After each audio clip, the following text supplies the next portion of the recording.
vividly about even before that day was the fact that they told Ron his number 10 was going to be retired.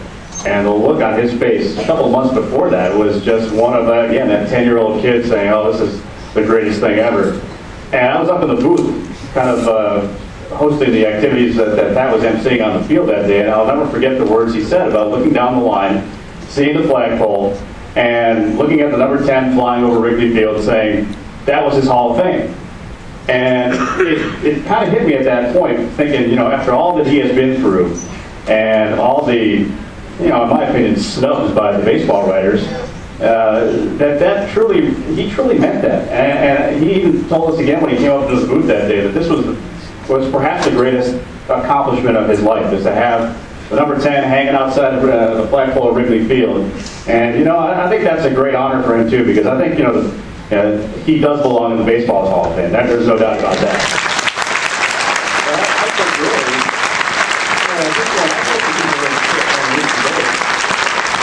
He's just too good for them. They had their chance. He's just too good for them. And he knows, and you all know, that he's in the Cubs Hall of Fame, and that number hanging over there means a lot to him, and it means a lot to the people that are gathered here today, too.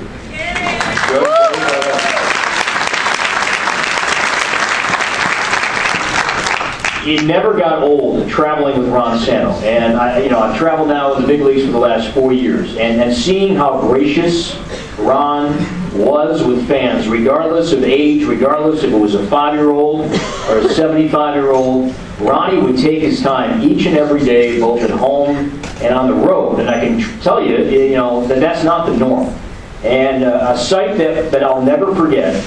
And you saw this numerous times when there was a family and a young child that was suffering from, you know, JDRF, and would come up to the booth, and you know, you could see how important it was to the child, but more to the parents. How the parents, they kind of knew Ron Santo. They knew about who he was, his importance with the illness, his importance with the Cubs, his importance throughout baseball, and we saw it numerous times, and it never got old. Seeing the joy it put on the child, but the parents, their faces, their eyes were tearing, and Ron would take, it wasn't just an autograph and have a good day. Ron would encourage the child, you're doing great, you look great, you can do anything you want. And that never, ever got old. And I think of Ron a lot when I'm having a bad day. And I think, you know what, this is just not, I'm not feeling it today. And then I take a second, I take a step back, and I think about, if I'm having a bad day, imagine how hard it was in the morning for Ron Santo just to go to the washroom.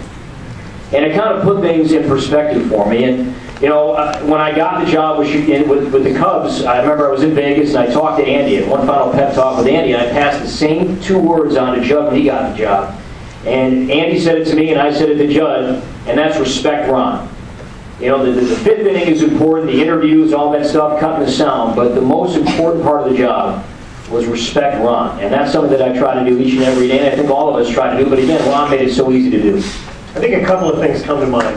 One of the things that I think came through for everybody who we had a chance to work with him, if you had a chance to meet him, listen to him, watch him, he was genuine. And so often in this world, people can be guarded or their walls are up. Ron was the genuine article. He knew exactly how he felt, and he was such a warm personality. When we go to Miller Park, there's a woman who operates the elevator, and you walk with Ronnie up into the elevator, and we head up to the press box. She also suffers from type 1 diabetes. And you don't really realize it, and I think Ronnie had already gone to the press box, I had gone downstairs, and she and I had a conversation. And she said, you don't really realize how inspiring he is to all of us that are afflicted with diabetes. And the same way that when it puts it in perspective for you if you're not having a great day, just what it meant to her and to other people who were in her position, how inspiring Ronnie was to everybody. Pat talked about how much he loved the Cubs, and even the games he wouldn't work, I would get a phone call, like maybe a half hour before the pregame show, and I'd see it, and it's our fearless leader. And Ronnie wanted to know 2 or 3 things. What's the lineup? He's not even working. What did Lou say? You know, tell him what Lou. How does he feel? he had that visceral connection to the team, and the Cubs, they were his drug. They made him go. He lived every day for this team, and he was such an inspiration to all of us who had a chance to know him, and for all the people who suffered from diabetes and had different health ailments. But I think we all talked during the funeral that I think what's difficult is that we're all going to miss him because there won't be those memories again. Because every time you talked to him or every time you bumped into him, there was a story. He had time for everybody, and whether it was a person with diabetes or an amputee, he always had time, gave them good advice to make their lives a little bit better.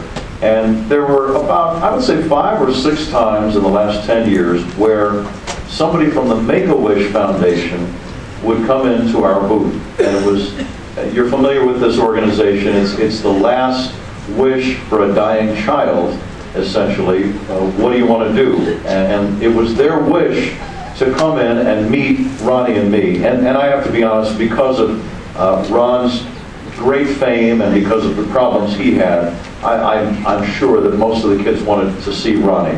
But they always, were nice and said they want the child to see Pat and Ron. But that's an overwhelming thing. When a child in real bad trouble, your last wish is to see Ronnie and me. It's an unbelievable feeling. It really is. And we would try to encourage them. Sometimes the kids would come back, sometimes they would not. But there was this one kid in particular, his name was Mike Mayers, and he came in and he was in terrible shape. No hair, he had leukemia, he was about 13, 14 years old. His parents were in the booth also, and anyone out here who's a parent, you know if your kid is not doing well, you're not doing well. And anyway, we said, Mike, we want to see you come back next year. You understand? We want you to come back. And sure enough, he came back. Now this is one of the happy stories. Mike kept coming back. We're thankful that he is now in college and doing well. And in no way am I suggesting that Ronnie and I had anything to do with his recovery. But the fact that he came there was, again, just an overwhelming experience for me. And just to see Ron spend time with these sick kids was something I'll never forget as well. We have just about 5 minutes. We have about 5 minutes to go. Are there any particular stories you want to hear that maybe you haven't heard today? We'd be happy to share those. Yes? Thank you, guys. Just a couple things based on what you said already. First of all, I'd like everybody to look at the convention booklet and look at the stats of Ron Santo, and then ask yourself why he's not in the Hall of Fame.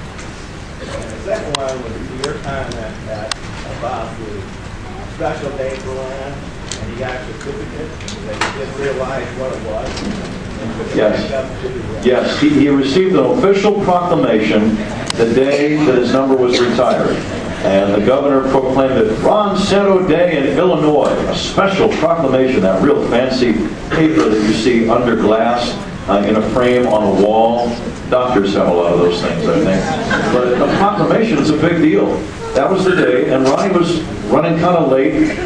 He had not eaten, so we started the broadcast. Ron just had number 10 retired. He's on cloud 9. He's doing his work, and he needs some food. So he orders some scrambled eggs and bacon and a cup of coffee, and he's eating while we're broadcasting, and he gets kind of excited, and I look over, and there's a blob of scrambled eggs on this proclamation paper. Could have happened to anybody. And I thought, it's no big deal because eggs are yellow, the paper's kind of yellow, it'll probably mix in. Then he got even more excited a minute later and spilled coffee all over the proclamation. And I thought, boy, that's going to be a stain forever. That's not going to come out. And then a few innings later, I see him, he's excited about the ball game and he's broadcasting, and he picks up the proclamation like it's a napkin. And he kind of lifts it up toward his face. I said, Ronnie, no, that's not a napkin, that's a proclamation.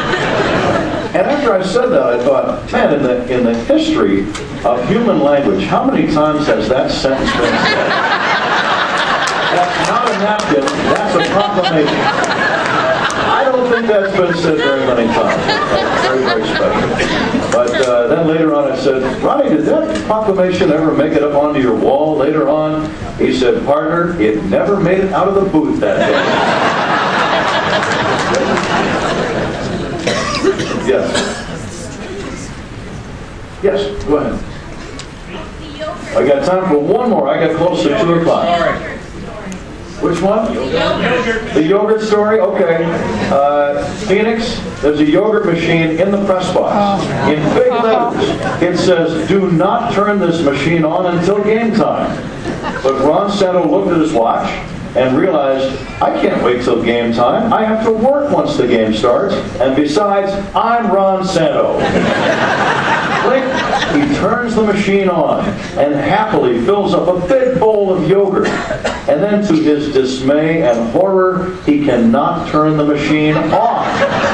Yogurt starts spilling out onto the counter. Ronnie starts shaking the machine. There may have been some cursing involved. I'm pretty sure there was. I was right there. He then starts to panic, and he starts yelling. And now by this time, there's yogurt spilling out onto the floor. There's a mountain of yogurt, a complete mess. Ron then starts to panic and does what any mature fourth grader would do. He runs away. That's somebody else's problem. I gotta go work. See you later. That is a true story, but the look on his face was hysterical. Again, we have enjoyed this. We thank you for being part of it.